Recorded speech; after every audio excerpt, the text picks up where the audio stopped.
तो कैसे हैं आप लोग। इस पर्टिकुलर वीडियो में बात करने वाला हूं कि हमारा जो जुडिशियल सिस्टम है, हमारी जो न्यायपालिका है, क्या वो मेल डोमिनेटेड है? क्या उनका जो जस्टिस करने का एक प्रोसेस है, क्या वो मेल्स के फेवर में झुका हुआ है? और अगर एक महिला है तो क्या वो जुडिशरी से जस्टिस एक्सपेक्ट कर सकती हैं?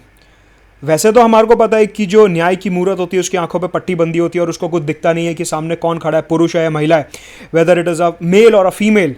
लेकिन स्टिल कुछ केसेस ऐसे हुए हैं पिछले कुछ सालों में जिनकी हम बात करेंगे इस वीडियो में, जो हमारे को क्लियर कट तरीके से दिखाता है कि when it comes to justice तो महिलाओं को कहीं ना कहीं जस्टिस डिनायल फेस करना पड़ रहा है और उनकी जो डिग्निटी है that is at stake at some places. बात करेंगे इस वीडियो में।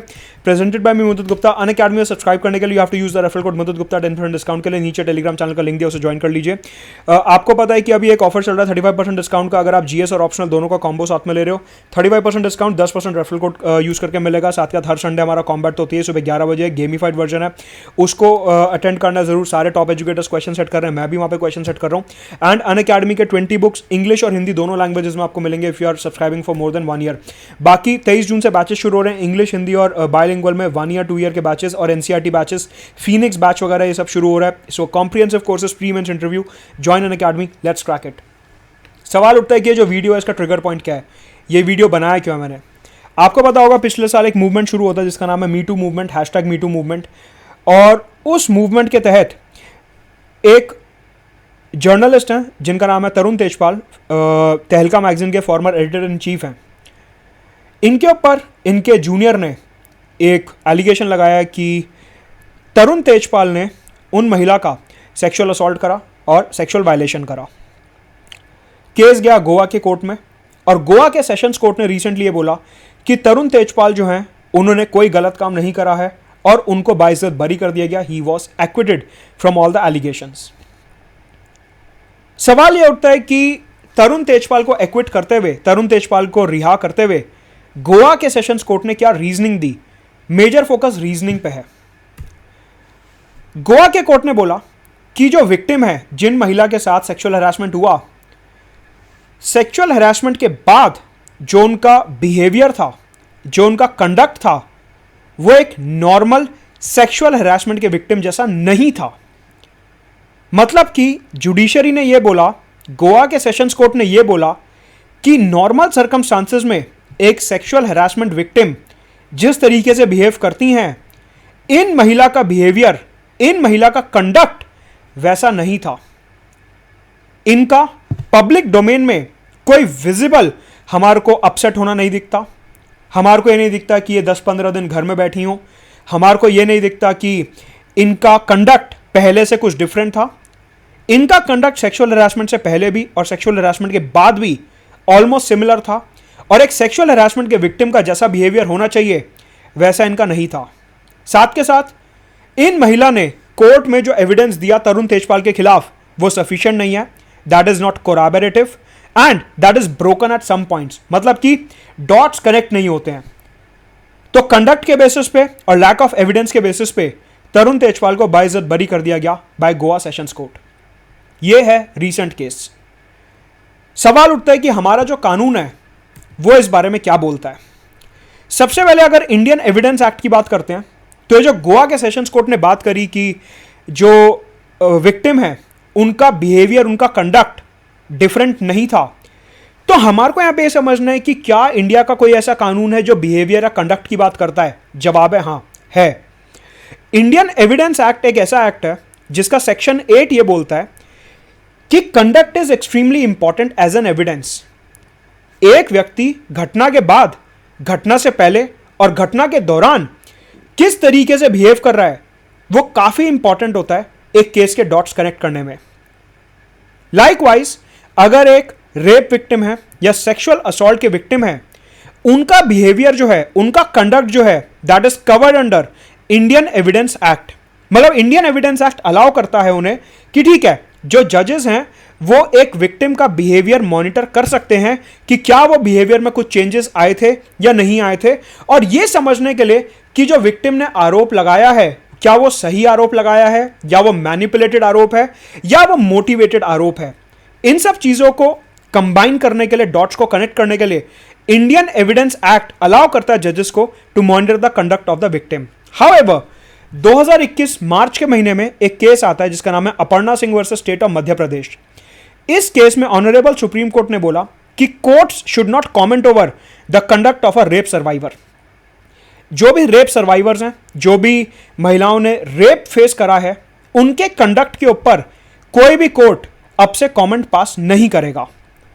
Already they have underwent so much of trauma, और इसलिए उनके कंडक्ट के ऊपर अब इंडियन एविडेंस एक्ट के अंडर सवाल नहीं उठाया जाना चाहिए, ऐसा बोला अपर्णा सिंह केस में ऑनरेबल सुप्रीम कोर्ट में। कहने का मतलब है ये जो इंडियन एविडेंस एक्ट है, इसके तहत जितने भी जजेस हैं, sessions court, district court, high court वगैरह, उन्होंने अपने मन में एक छवि बना लिया है, एक इमेज बना लिया है कि हां, अगर एक रेप सर्वाइवर है, एक सेक्सुअल असॉल्ट सर्वाइवर है, तो उनका बिहेवियर बिल्कुल ऐसा ही होना चाहिए। उन्होंने अपने दिमाग में एक आइडियल इमेज बना रखी है कि हां, एक महिला जो है वो हर रेप या सेक्सुअल असॉल्ट के बाद इसी तरीके से बिहेव करेंगी। इस तरीके से उनके माइंड में कंपार्टमेंट क्रिएट हो गया, एक आइडियल छवि क्रिएट हो गई, एक आइडियल इमेज क्रिएट हो गई कि हां, हर रेप और सेक्सुअल असॉल्ट के बाद हर महिला जो है वो इसी तरीके से बिहेव करेंगी। फॉर एग्जाम्पल, कर्नाटका हाईकोर्ट ने अभी कुछ टाइम पहले बोला, इनके सामने एक केस आया जहां पे पाया गया कि जो रेप सर्वाइवर हैं, जिन महिला के साथ रेप हुआ, वो रेप के बाद सो गई थी। कर्नाटका हाईकोर्ट ने ऑब्जर्व करा कि एक जो रेप सर्वाइवर है वो आइडियल केस में रेप के बाद कभी सो ही नहीं सकती। तो अगर ये महिला रेप के बाद सोई हैं, इसका मतलब इनका तो रेप ही नहीं हुआ, ऐसा कर्नाटका हाईकोर्ट ने ऑब्जर्व करा। कहने का मतलब है एक आइडियल कंडक्ट दिमाग में क्रिएट कर लिया गया है, एक आइडियल कंडक्ट दिमाग में बैठा लिया गया है, और अगर उस आइडियल कंडक्ट के अंदर एक सेक्सुअल असॉल्ट सर्वाइवर या रेप सर्वाइवर का बिहेवियर नहीं है, तो उनको जस्टिस डिनाई कर दिया जाता है कि नहीं, आपका तो ये आइडियल बिहेवियर है ही नहीं, हमारे दिमाग में तो आइडियल बिहेवियर की कोई और छवि है, आपने तो डिफरेंट तरीके से बिहेव करा, आपको तो जस्टिस मिल ही नहीं सकता। सवाल उठता है कि क्या इसके पीछे कोई बायोलॉजिकल या साइंटिफिक एविडेंस है कि एक पर्टिकुलर रेप या फिर सेक्सुअल असॉल्ट इवेंट के बाद एक महिला एक ही पर्टिकुलर वे में बिहेव करेंगी? क्या इसका कोई साइंटिफिक या बायोलॉजिकल एविडेंस है? नहीं है, ऐसा कोई बिहेवियरल स्टडी नहीं है। कुछ महिलाएं बहुत ज़्यादा स्ट्रांग होती हैं और वो पब्लिक में ये डिस्प्ले नहीं करना चाहती, जैसा कि हमने प्रेजेंट केस में देखा, तरुण तेजपाल के केस में, कि महिला का बिहेवियर सेक्सुअल असॉल्ट से पहले और सेक्सुअल असॉल्ट के बाद भी सेम था। ये उनकी स्ट्रेंथ है। कुछ महिलाएं होती हैं जो पब्लिकली जो है उनका बिहेवियर विजिबल होता है कि हाँ, इनके साथ कुछ गलत हुआ है। Not everyone can be the same. तो जस्टिस देने के टाइम पे हमारी जुडिशरी ने एक आइडियल विक्टिमहुड की इमेज कैसे बना ली कि हाँ, अगर इस पजल के अंदर ये टुकड़ा जुड़ रहा है तो ही ये पजल पूरी होगी, वरना ये पजल पूरी नहीं होगी। जस्टिस की मूरत की आंखों पे पट्टी बंधी थी, तो फिर उसे दिखा कैसे कि आइडियल विक्टिमहुड होता क्या है? एक केस और देखते हैं। रिसेंटली एक केस सामने आता है जहां पे यह ऑब्जर्व किया जाता है कि एक आदिवासी महिला है, उनका गैंग रेप होता है पुलिस स्टेशन में, और उसमें पुलिस के अधिकारी इन्वॉल्व थे।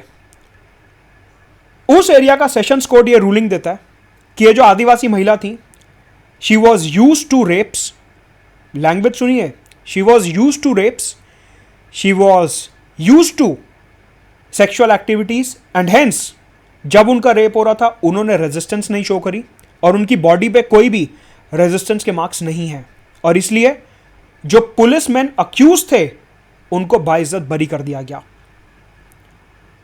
यहां पे अगर हम एक थोड़ा सा डिफरेंट व्यू पॉइंट लेते हैं फ्रॉम द मनुस्मृति, थोड़ा सा हिस्ट्री में जाते हैं और मनुस्मृति से यहां पे एक कंडक्ट बोरो करते हैं।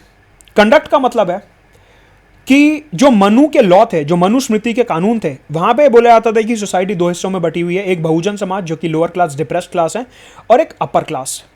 अपर क्लास की जो महिलाएं होती थी वो हमेशा घर में रहती थी, बंद पर्दे में रहती थी, और जो लोअर क्लास की महिलाएं होती थी वो बाहर रहती थी, and they were habitual of rapes and sexual offences.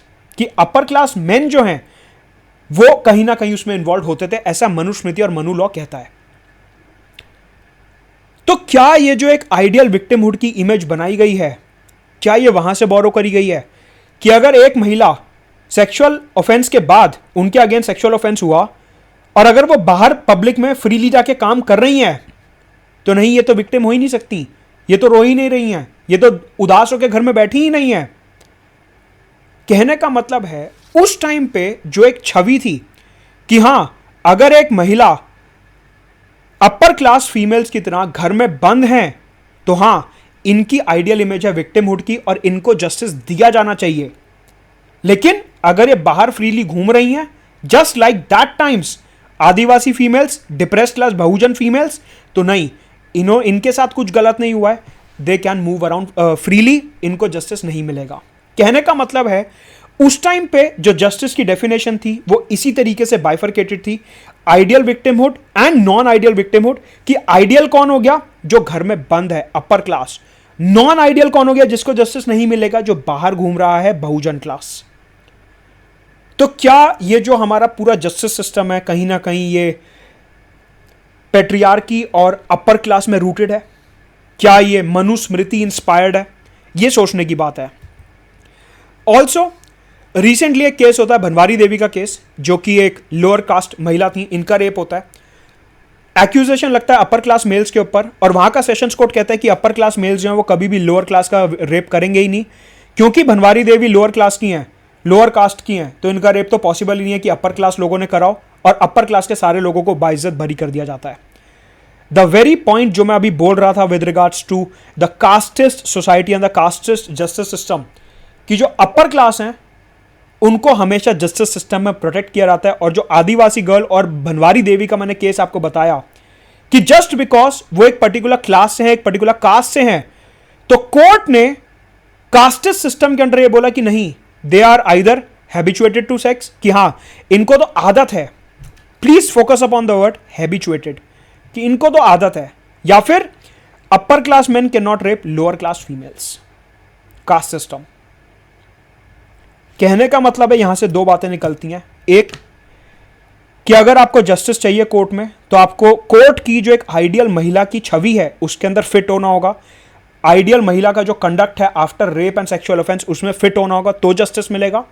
या फिर आपको अपर क्लास महिला होना पड़ेगा तो जस्टिस मिलेगा, क्योंकि अगर आप लोअर क्लास महिला हो या फिर आपका कंडक्ट जुडिशरी के आइडियल बिहेवियर जैसा नहीं है, तो जस्टिस मिलना काफी मुश्किल है। इन सब से हमारे को एक लूप होल मिलता है अपने जुडिशियल प्रोसेस में कि क्या हमारा जुडिशरी सही में सेंसिटाइज्ड है towards the needs of the lower class, क्या हमारा जुडिशियल सिस्टम सेंसिटाइज्ड है towards the need of females. ये वे फॉरवर्ड रहेगा कि आगे इसको किस तरीके से सॉल्व किया जाता है। नीचे टेलीग्राम चैनल का लिंक दिया, ज्वाइन कर लीजिए। रेफरल कोड मधुद गुप्ता, आपको पता ही है 23 जून से बैचेस शुरू हो रहे हैं, प्री मेंस इंटरव्यू और 1 साल 2 साल के batches, do join them, let's crack it.